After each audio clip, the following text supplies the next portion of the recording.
So we may need a little bit more extra time later on. Okay? I'll try to speed up. I could have skipped that, put it for you and then you adjust yourself, but I don't know about that. I thought that. So the next part of it is asking about what is the cake. Displacement at the time when it's equal to T naught. So T naught is the first cake. Right? If you look back the figure that we had before, right, this figure, this is the first cake. So we want to find out what is the displacement, right, that x naught, because it's the first cake, we call it the x t for the cake. And if you look at the oscillation, it's going to oscillate in that way. Actually, at this maximum point, the velocity must be zero, right? I said oscillates up and down. So this point here, the velocity, not the displacement. The displacement, it will go up. But as it changes its direction to come down, that part there, that velocity, it must be zero. The same goes for this. It comes down and then it changes its direction to go up. That velocity at that minimum point must be zero as well. So all these points over here, their velocity is zero. So we'll make use of that property where the velocity is equal to zero. So the question is asking us to find out what is the maximum overshoot when this x dot, which is the velocity, at time t is equal to zero. Right? The velocity when the velocity is equal to zero, that's where you'll get the maximum overshoot. So in order to find out what is this x dot, since we already have the expression for x, I'll show you that shown form. This is a shown form for x. So we have already solved that. So now we're going to differentiate this. That one is a. So differentiating a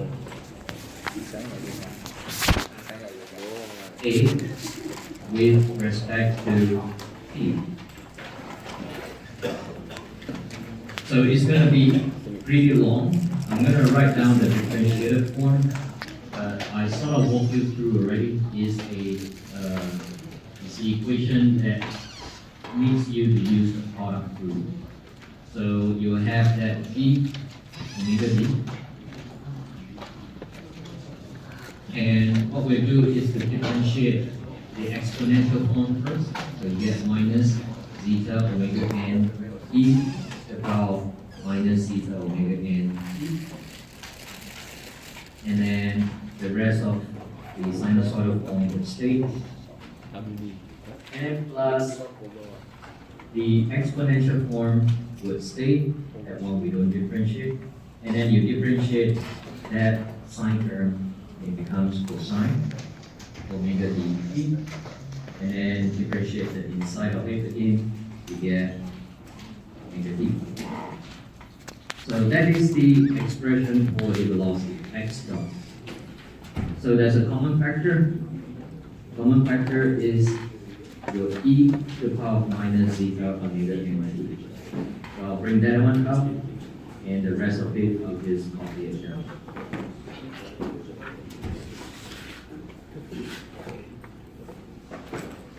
That way. So at the stationary point, and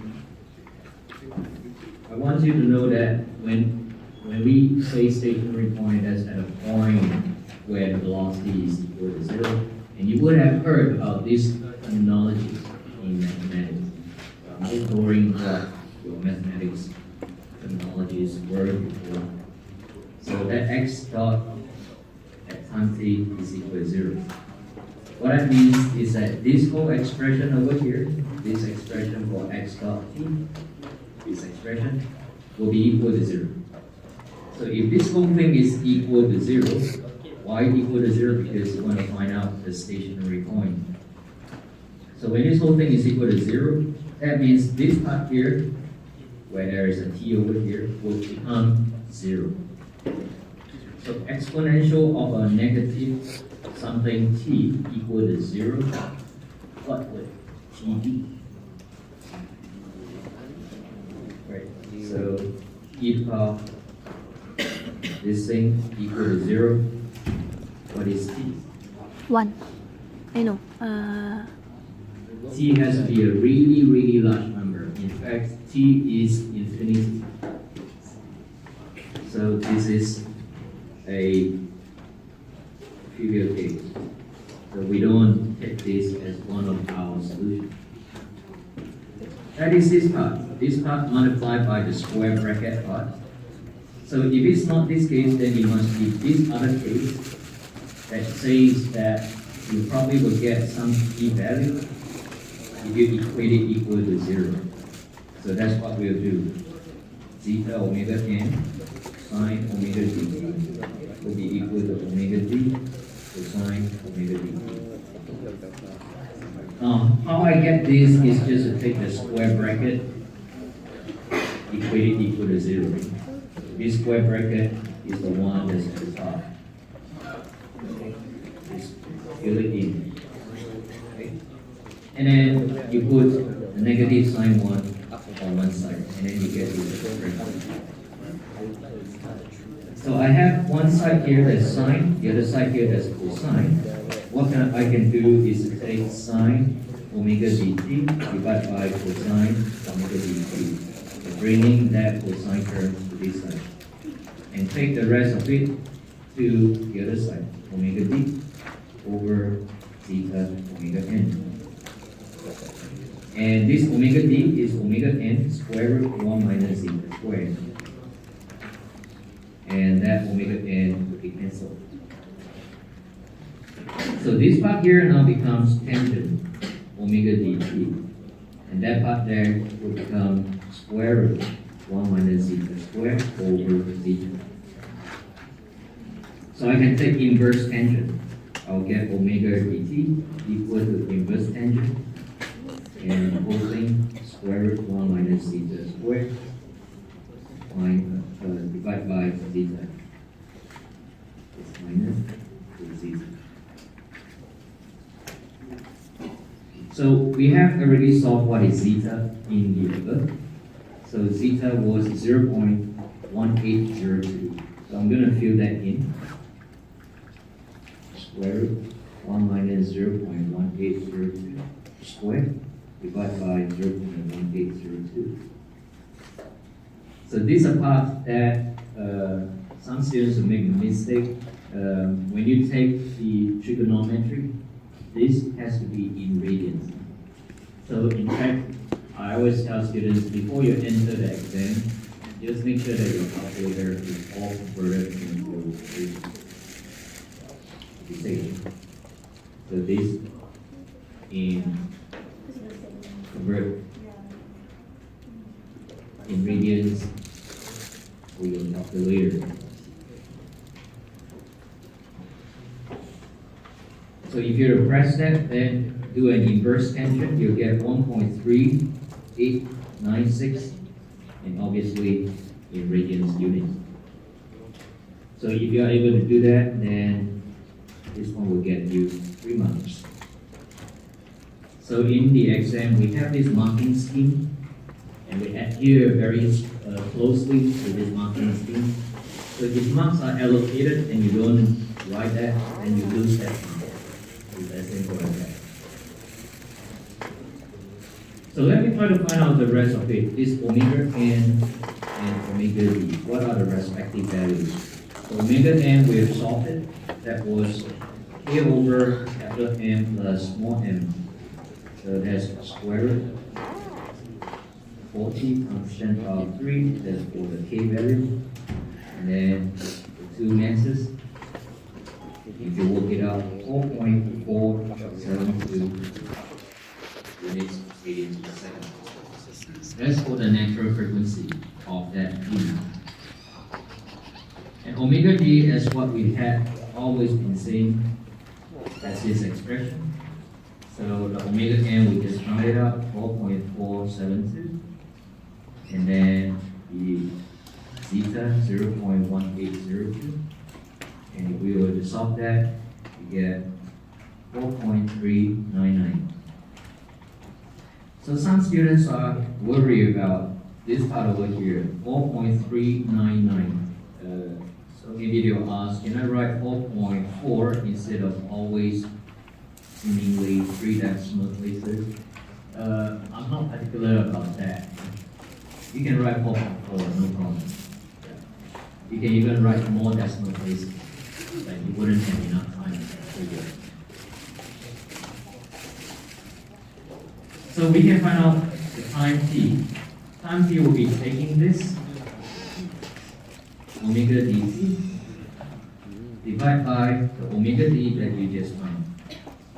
So omega dt, that is 1.3896, and then omega d, that is 4.399. So you're going to solve that. It's taking that number of seconds, 0.3185, 0.3158. So let me try to find out that small letter v, the combined velocity after the train hits the buffer. So that one, the expression of it, we have seen already, is the following. And now we have this method. And this velocity h is actually given in your question. And then the rest of the method. Solve that, you get it to be 6 meters per second. So if you were to solve that part, then you get 1 mark.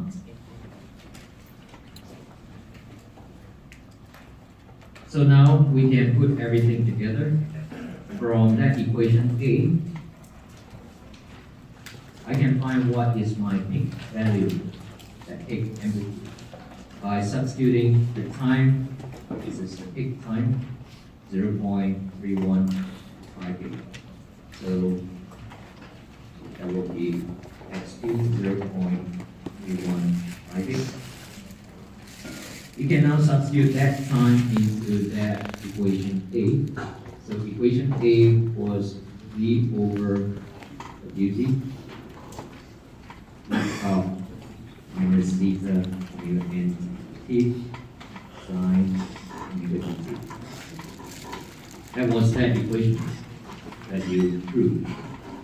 So small letter v, that's 6. Wd, 4.399. Exponential minus zeta was 0.1802. Omega n, we solve it, that's 4.472. The time that it takes to go to that first peak, that's 0.3158. And sine omega d, that's 4.399. And the time that it takes to go to that peak, 0.3158. So note this part, as you do the sign, it must be in radian. If you can change that mode in your calculator and use then your answer over here will be incorrect. So if you calculate that in radians, then 1.04 meters. So that's about that question. Now I want to add in a little bit of extra. This extra is to put all these other numbers together into that equation of that oscillation. What do I mean? It's actually a general equation to that oscillation.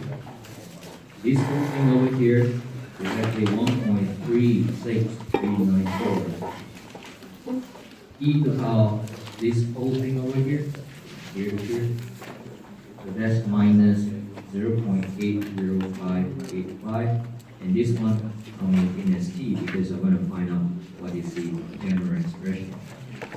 And this part here, sine, this omega d would stay, and then this one is a t expression. So this equation over here, in fact, is the equation of that oscillation as the train hits that buffer and then oscillates. So we know what kind of equation is oscillating at. So why I mention this is that I'm interested to know how this kind of equation would look like. It's probably going to look like that. But it should have the same period. This should be equal time. Should be equal time. So what we have done is that we try to find out what is the peak time, and the question wants us to find out what is that peak amplitude. So that was what we have done. And then we try to solve it, and then we came to that. So this xt here is actually 1.04 meters. So after I got that, then I kind of try to find out then what is this equation xt is. This equation is actually given by that. So when you do your assignments, sometimes you'll be interested to find out how that equation looks like. So I'm going to introduce to you a online software that you can use to plot equations just like that, and equations like this. So if you go to the web page and search for things like full plot, F-O-O-P-L-O-T, full plot, and if you click on it, you get to that page. Over here, you can put your equation. Alright? And underneath here, you can state the range, the x range, and the y range, so that when you do the plot, you'll be able to see that. So what I've done is that I already have typed out that equation, this equation over here, without this xt here, just this right hand side of it.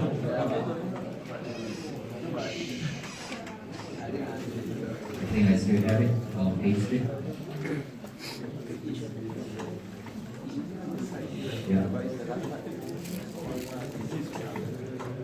So that equation, which was what you saw just now, this equation 1.36936394, that equation 1.36394, and etc. Then you can see how that oscillation means. It's an online plot that you can use.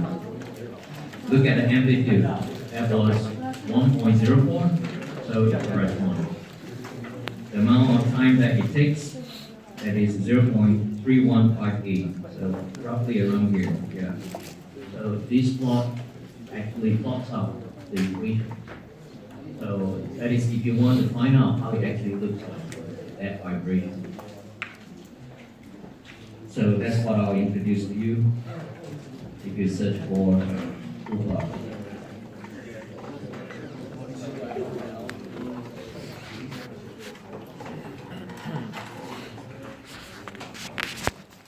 Okay, let's go on to the next topic. So this wraps up your first section. You should be able to do your first assignment now.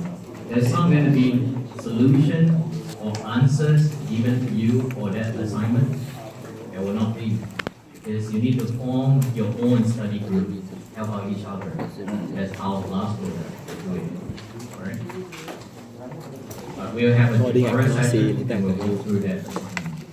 For that tutorial session, you're supposed to submit that assignment.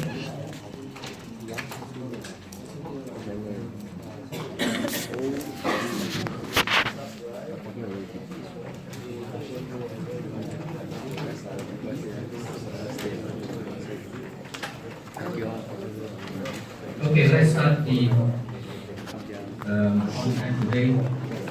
So I was telling the class that because I try to cover up the remaining of that question instead of posting in the Moodle. So hence today we'll have that little bit of extra time right after 11.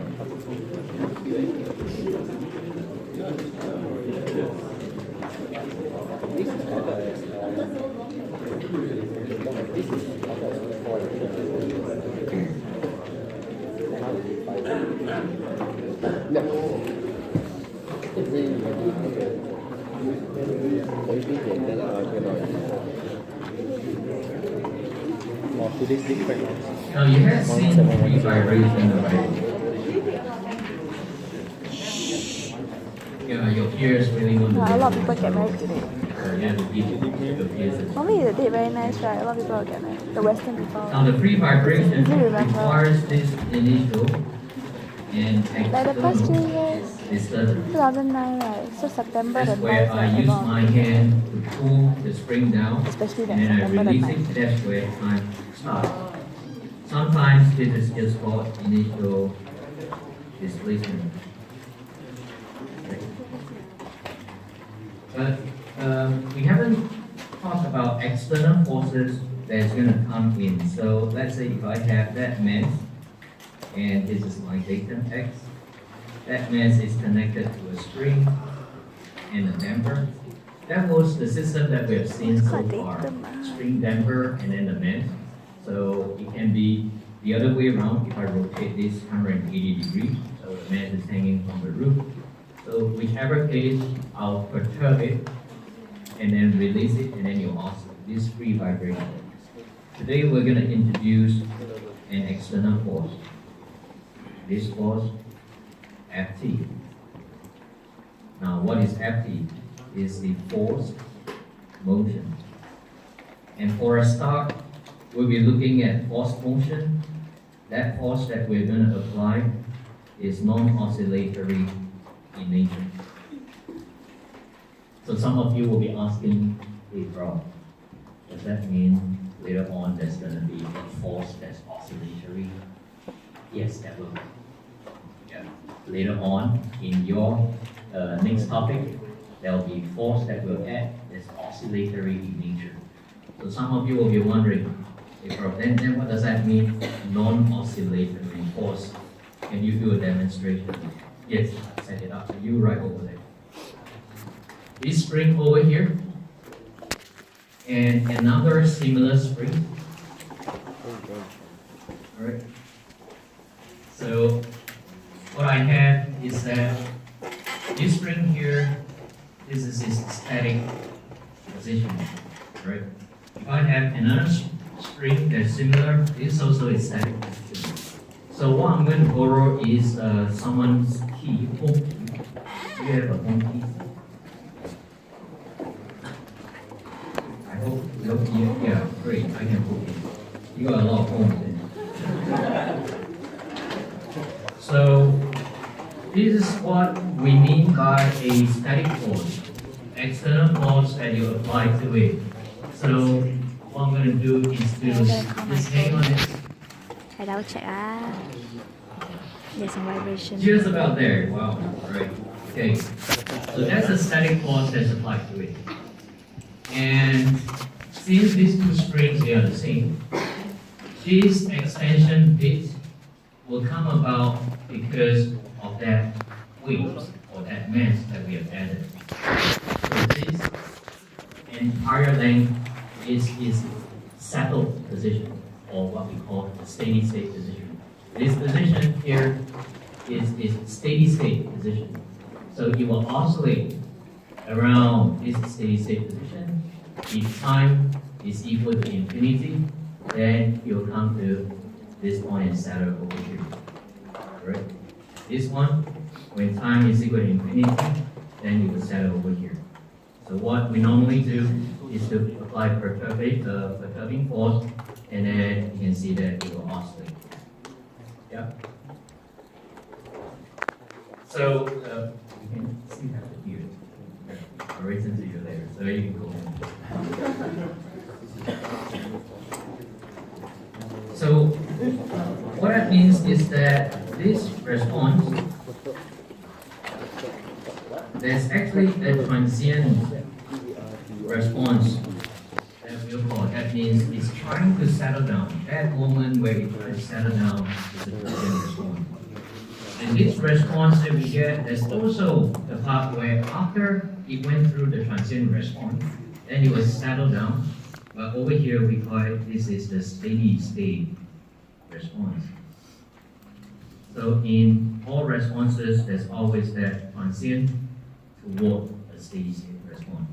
Engineers make use of this steady state response, right? Not really the transient part of it, because transient means that it hasn't settled down yet. You can't really make use of it. So this will happen from transient to steady state after some time. So that kind of force Ft has a few things. It's actually time varying, and we call time varying from t greater than 0 seconds. Right, so after you apply that external force, which is non-oscillatory, and then it will oscillate, and that's where we start the time t equals to 0. So this kind of force, for now, is non-oscillatory, and later on you look at oscillatory forces. So at time that's less than or equal to 0 seconds, we say that the system is stationary. So what that means is that for this system over here, this is when its time is less than or equal to 0. And when I apply the force to it, that's where the time will start, and then it will oscillate to that length.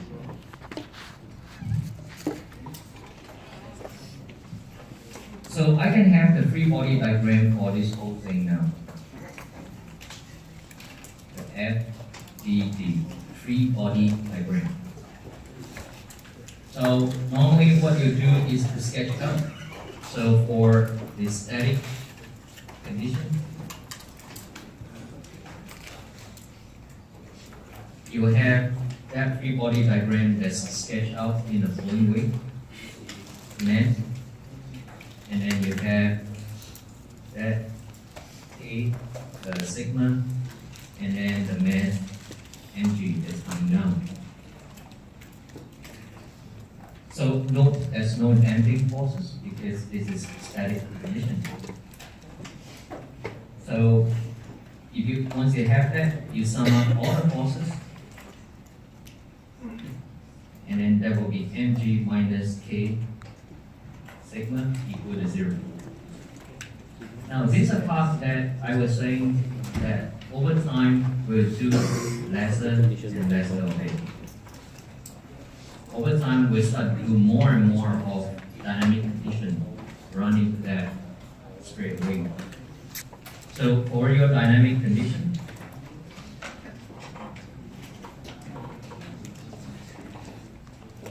if I will sketch that free body diagram, you have now that force that's coming in. You have that spring force, that's K sigma plus X. You have that mg, and since it's dynamic condition, now you have your damping force, Cx dot. This is theta x. So then we can sum up all the forces along x, and then equate that dynamic condition equal to mx dot dot. It's the Newton's second law.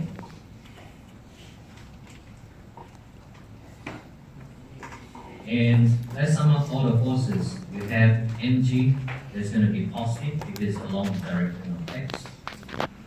And then for that spring force, K sigma plus x. And then that damping force in the opposite direction of our convention, so it's negative. And then that force, external force that's in the same direction, plus Ft. Everything equal to mx dot dot. So I'm going to take this mg, and then I'm going to take that term k delta minus minus k delta. And then the rest of it, minus cx dot minus kx plus ft equal to mx dot dot. So this is a part that time and again you get to see it being repeated, right? This part over here. So I'm going to bracket that part. In fact, if I were to start off not from the static condition to the dynamic condition, but straight away dynamic condition. You start off straight from dynamic condition. This is how you're going to sketch your free body diagram. You still have your mass, your data, force F. This spring force, because this delta, this signal came about because of your static condition. If you go straight in dynamic condition, you just need to write yes or do. You do not need to consider the mass energy, because later on we know it's going to cancel out. Because this term here is equal to 0. It's like this. So we don't have to consider energy, and then you have that respective damping force, Cx dot. So if I were to go straight into this, straight into dynamic condition, then when I formulate my Fx is equal to mx dot dot, then it's very fast. This is in the opposite direction, minus kx. This is also in the opposite direction of my convention, minus cx dot. That force is coming down, so it's plus ft, the whole thing, mx dot dot. This and this is exactly the same. So what I'm saying is that over time, you should aspire to quickly go into a dynamic condition, establish your free body diagram, and then use your Newton's second law and write up the equation of motion. Without going through that static condition, dynamic condition, cancel off that part. By that time, your exam is over.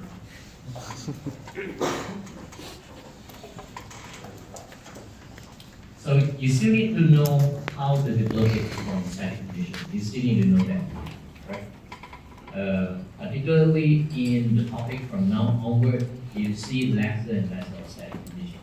You see me jumping straight to dynamic condition, right? It's the first topic that you get to see more of that. Sorry. But even if you have enough time, you can write very fast. You have studied dynamic condition, you should be not correct. So since we have that equation of motion, I'll just tidy it up. Mx dot dot plus cx dot plus kx equal to ft. And I call this equation 1 with a double ring, double circle. Because I have a lot of equation 1 just trying to differentiate that previous topic, so equation 1. So instead of counting from there, I think I'll just do something. So I'll divide this throughout by m. So I get c over m, and then this part here, k over m. And then ft here also divided by m. So when we were talking about free body, the free vibration, this part ft here was 0. That was what it was. But now, because there's this external force, Ft, that's non-oscillatory, then we have this term, additional term that's coming in.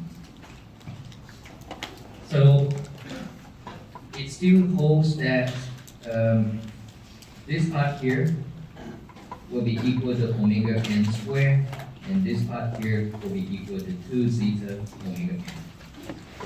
So where this omega n now will be square root k over m, and this 2 zeta omega n is equal to c over m. We can express that zeta will be equal to c over 2 square root m. Right after you have substituted omega n inside here, you can work it out. We have done this before. And this is actually the same as the free vibration expression.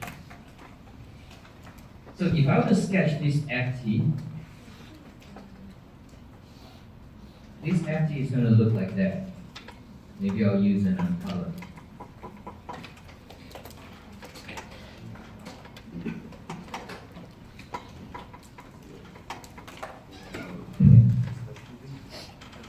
So let's say if I use a blue color, this is your FT.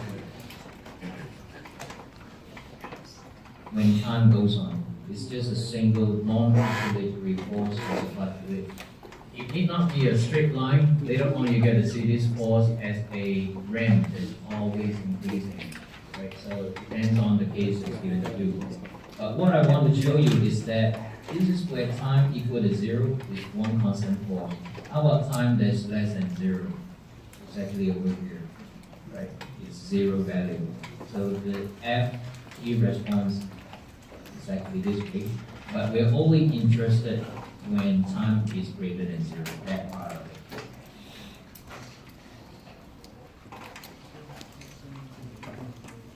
So that's sort of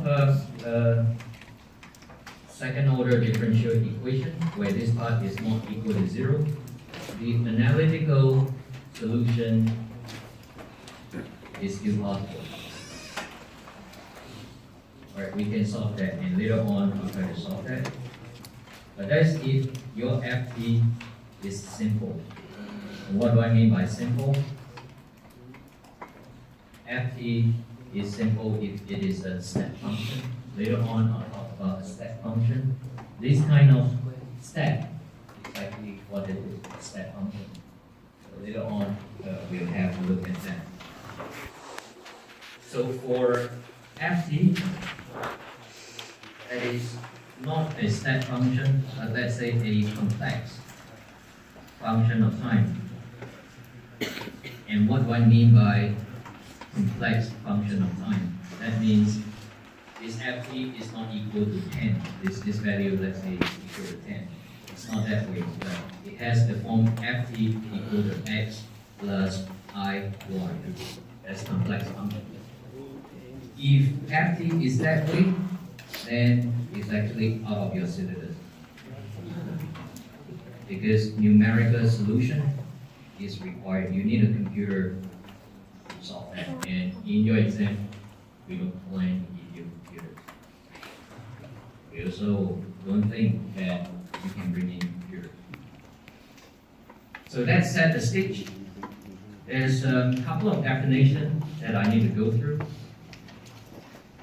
This topic of transfer function, it will come to you in a big way in your next semester, where you start to learn the other part of it. After dynamic, there's always control. After you know how it oscillates, how can I control it? So the control part is where transfer function, you get to hear a lot of that. I'll just lightly introduce this to you. And I'm going to use Laplace transform because it's actually easier to solve your equation 1. And I have the initial conditions that the position is 0 when time is equal to 0, and the velocity at time 0 is also equal to 0. So if I were to apply that to my second order differential equation, that is for this equation over here, then what I'll get is ms squared xs plus cs xx plus k xx equal to f, no longer is t, but x, because I'm using Laplace transformation. So there's a common factor. I'll group it all together. Cs plus k, and then xs equal to fs. So I can express xs over fs as a subject, and then the rest of it move over to the right hand side in this way. So this thing over here, where if you look at it carefully, between input and output, XS, is it input or output? Is an output of the system. FS, is it an input or output to the system? It's an input to the system. So if you have output equal to input, this is what we call the transfer function. Because it relates, no matter what your system is, I want to know eventually what's your output. No matter what your system is, I want to know what kind of input am I putting into the system for it to oscillate. So if I take output divided by input, that is all your transfer function. Later on, this kind of transfer function expressions is going to be very, very useful. So to continue, I'll divide two sides by 1 over m, 1 over m. So the numerator and denominator. So I have SS plus C over m S plus K over m. So this form over here actually has a general form, S squared plus 2 zeta omega n S plus omega n squared. So then it goes that we can compare the coefficients and they are actually equal to each other.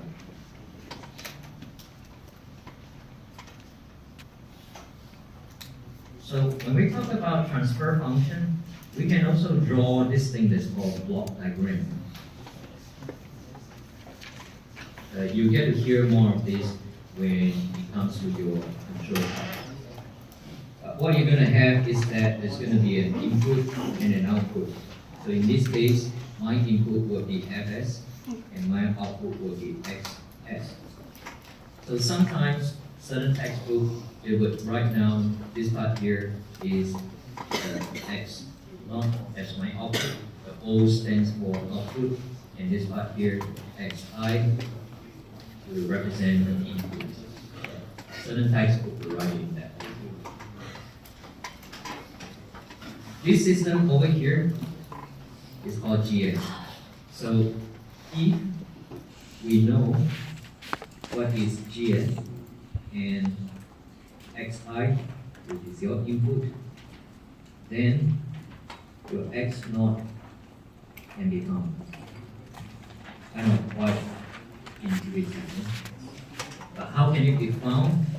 We can find it by using the Laplace transformation method. First of all, we need to factorize, and then after that, we do an inverse Laplace transformation.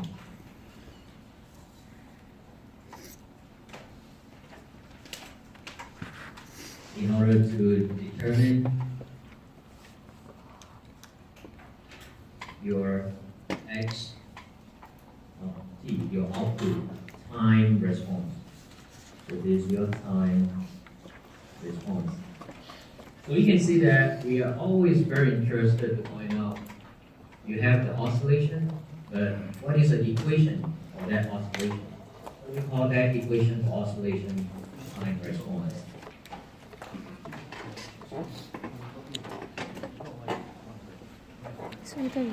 Okay, let's have a look at a working example. Oh, by the way, GS here is your transfer function. So if I were to use this GS as your transfer function.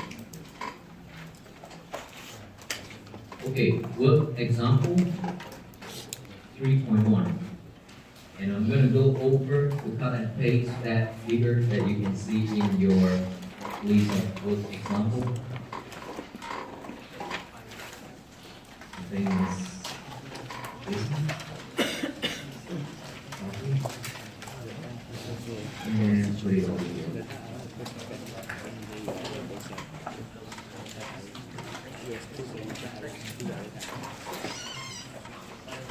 Alright, this case. Now, when students see this kind of figure, sometimes they misunderstood this part here. So I have in the exam, students thought that the thing is that way, there's that spring, and there is that FT force over there, and then there's that point mass in the middle, and then they thought your damper is this, right? Because it's kind of like over here. This is not like that. These two cases are totally different. This damper here means that at this pivot point, you experience damper. It's a rotational damper. This damper is a linear translation of damper. So there are two different cases. So some students will ask me, hey, I want to find out what is the moments. Moments require me to find out what is the damping force. I can find damping force. But your question did not provide me with the distance. I need that distance A. What is that value? When I hear that, I'll say, read the question carefully. So if you hear me telling you that during the exam, that means that you have to read the question very carefully.